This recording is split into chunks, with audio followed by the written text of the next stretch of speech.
guest, Shri to this institute, and your gracious presence this morning, sir. We would please do the honors with the cladding of the Rityas.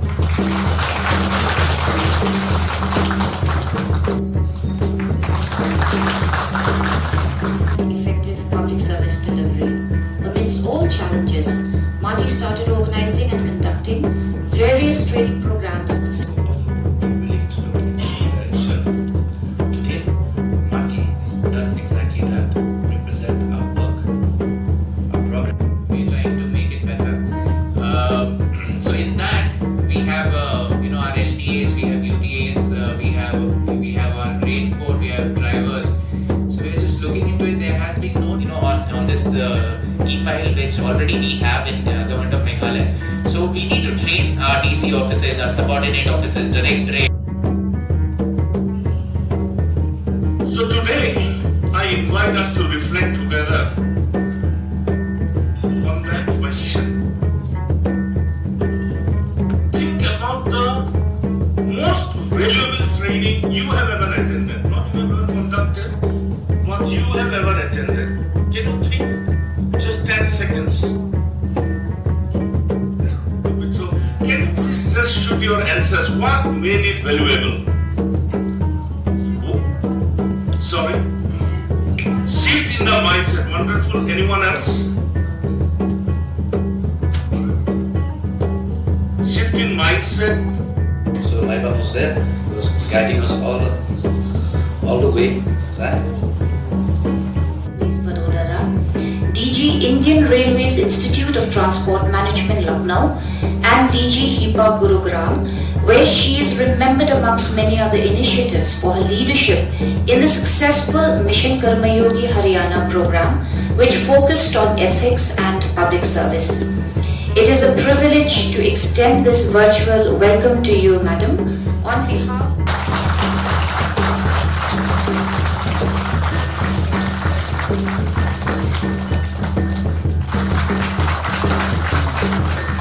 credentials for all participants, an accessible and modern training ecosystem. Let us applaud this achievement for MATI and for all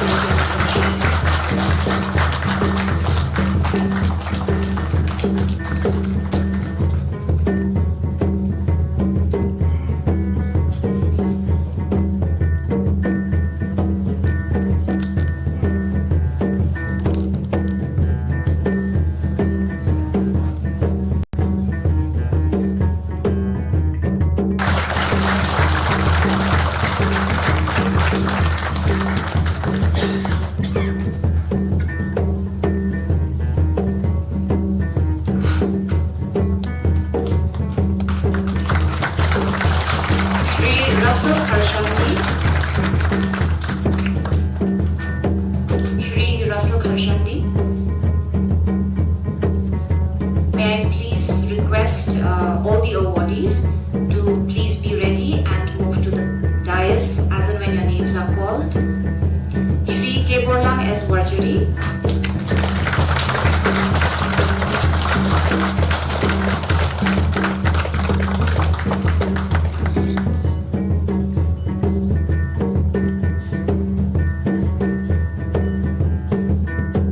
Congratulations for the vision. If you notice in the excellent presentation made by both Swapnil and Dr. Vijay, so much effort has gone into what MATI has done in the last couple of years. I remember when I joined service, MATI was barely in existence. We came from, of course, from the academy. Lal Bahadur Shastri Academy, so we were quite okay trained, but the state civil service officers and others were hardly trained.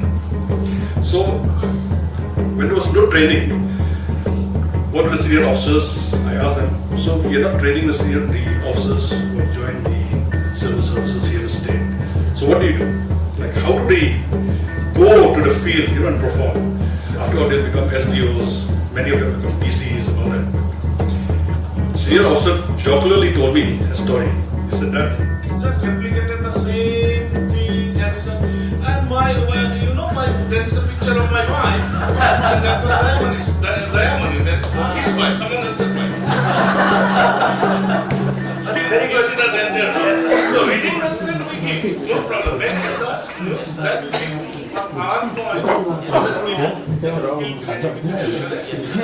our point. But properly to learn something and to gain something to improve your efficiency. So I think there's definitely a change in mindset. Great.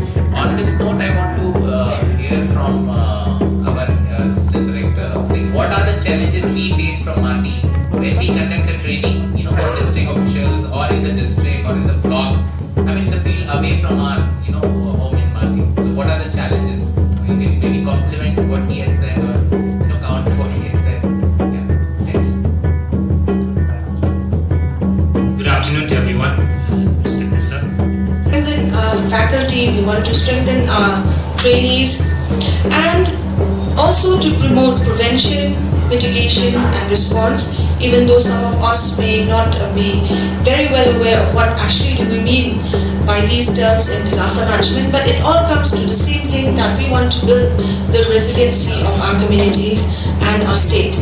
And also support disaster planning and awareness, which is the main mandate of the cell, to assist in the development of plans, to enhance the development of plans, and to make plans a consistent aim in all departments across the state. So, in line with this, we also have a close liaison with the National Institute of Disaster Management and the National Disaster Management Authority, and in line with their training calendar, we also develop training courses or training modules in alignment with the current national theme that is available in the website of these premier institutes. So our core training themes are these which you see on the screen. We target multi-disaster risk management, landslide risk management, earthquake preparedness, school safety, first aid and basic life support. As a cell to look at capacity building and to look at training, and also I would say to do much more research and focus. So we could strengthen the cell, get in more people if required, but look at visioning in terms of how we could sign some MOUs or even get additional funding, if not from the state government, from other sources like NDMA or even external agencies. Perhaps I'm sure that disaster mitigation, disaster capacity building has a lot of scope for all this, but we need to explore and then work in a dedicated manner and see which are the 4 or 5 core areas which are our strength, maybe community, youth. I would look at Meghalaya where every school is trained in disaster, right? So every child knows that when a alarm is sounded out, what they have to do. It should be part and parcel of their upbringing. All the schools, in fact. So that collaboration with the education department is important. Of course, the collaboration with the civil defense is already there. Let us work in that direction, and if required, we can obviously from the state government put in more resources. We need to think, but we should have a plan in place as to where we want to take this cell. And I would say we should make it as a real center of excellence, not only for the state of Meghalaya, but I would say for the Northeast region as a whole. And for that, whatever is required, we can work towards it. Obviously, everything will not happen in one go, but if we plan it out and break it up into multiple parts in terms of where we need to work on, I'm sure we can have that. So I think one of the exercises that can come out of this annual conference is to have a dedicated action plan of how we can take this cell from a cell to a real center of excellence in the true sense. So I'll not say much more. Thank you. Thank you to the director and to all of you, and I'm glad that I could be here for some time at least. Thank you. Thanks to Management Cell Marti for that very comprehensive presentation. As we are drawing closer and closer towards the end of this day's program, I take this opportunity and consider it a true privilege to announce that we have our respected Director General Shri Cyril V.D. Dinglaw sir with us this afternoon, despite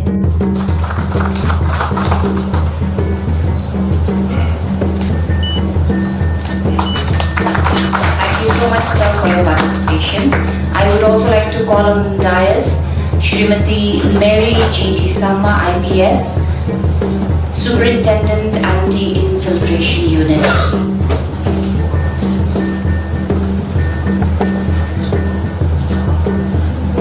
questions report, so I was curated. So. Thank you so much, madam, for your active participation. Please come to the dais, Shri S. Emeltron.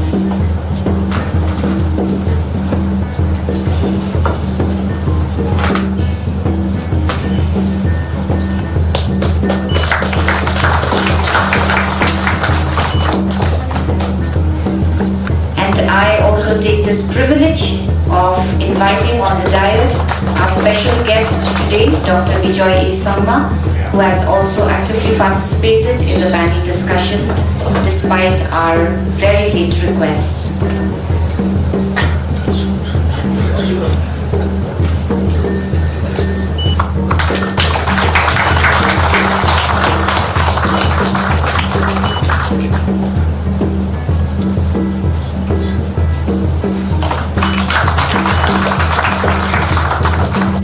Shri Haslington Kareem, thank you for your participation in the panel discussion.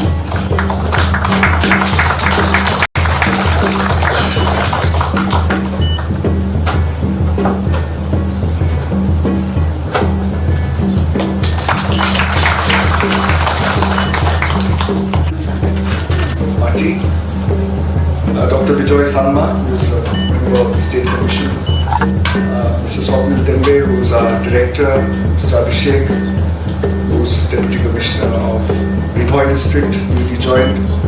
Of course, all the assistant directors, all the officers of the state government who are here from various departments, holding various posts, all the officers from the police, all the officers from the Secretariat Service, and everyone who has participated throughout the day. First of all, let me congratulate the director and the entire team of MATI for coming up with this plan to have an annual conference. I was very glad when I got to know, and I had planned to be there, but of course meetings in Delhi kept me away with some important meetings in the Ministry of Home Affairs, so I couldn't make it for the morning session. But I'm sure that all who were here were really immersed in sharing, in learning from each other.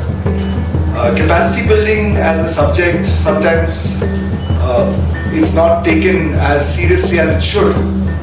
But we know that if you're not trained well or you don't get the right inputs or the right skill sets. Governance, we encourage participatory as well as community-led development. We support safe, equitable and inclusive institutions, facilitate behavioral and attitudinal transformation, and of course, we create a lot of awareness on the various legislations we have in our state and of our country, their rights as well as the governance framework.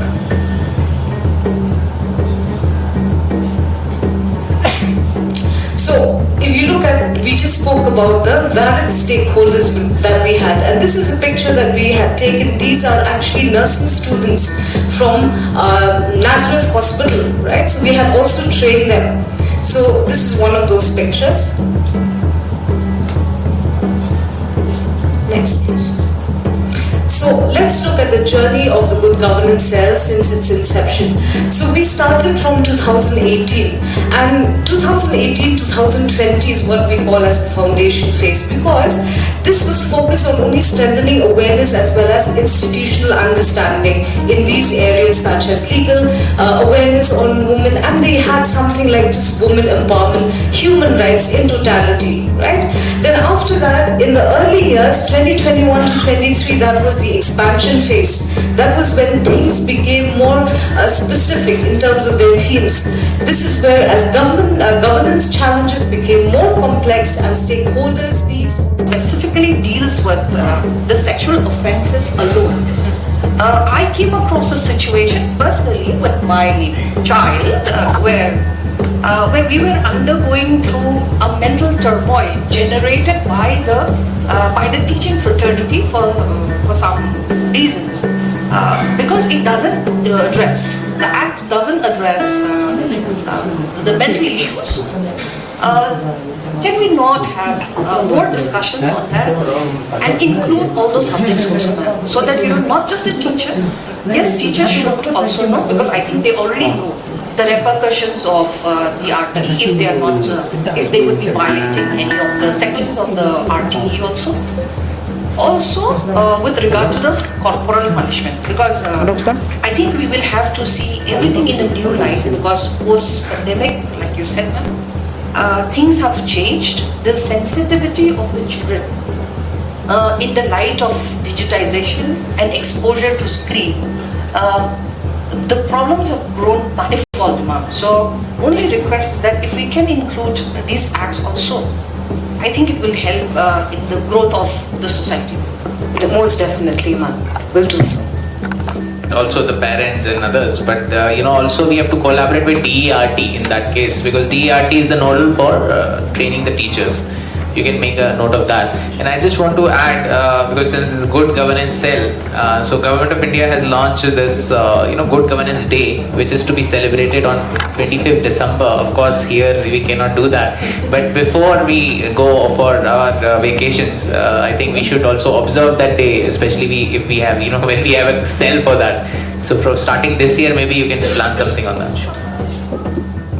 Yes, sir, IAS, he has this training for drivers actually has been in the discussion from the last 4 to 5 years, but it was never materialized. But only this year it had happened. So, and it's such an overwhelming response that I keep getting calls that you miss out this department, you miss out that department. So I'm very happy that that department are taking very seriously when we look at the training for drivers. Like I mentioned, TFH, every level, every section of the government system should undergo training. Then training for stenographers is another thing that though we had conducted back in 2024, but this time, once again under the leadership of Sir Swapnil, a doctor, I still remember 2024 we conducted the training for the 6 newly recruited stenographers. At that time when we conducted, there was the Institute. Thank you, sir. It is only your presence, your positive outputs, as well as your encouragement that drives all of us to reach where we are today as an institute. Thank you, truly, sir. To all our participants, thank you for your active involvement, immense patience, and thought-provoking questions that have made these technical sessions interactive and meaningful. Our gratitude also goes out to the management and the banquet staff of Hotel Vivanta Shillong for providing us with excellent hospitality, seamless technical support, and a wonderful ambience throughout the day. Thank you also especially to the proactive and very efficient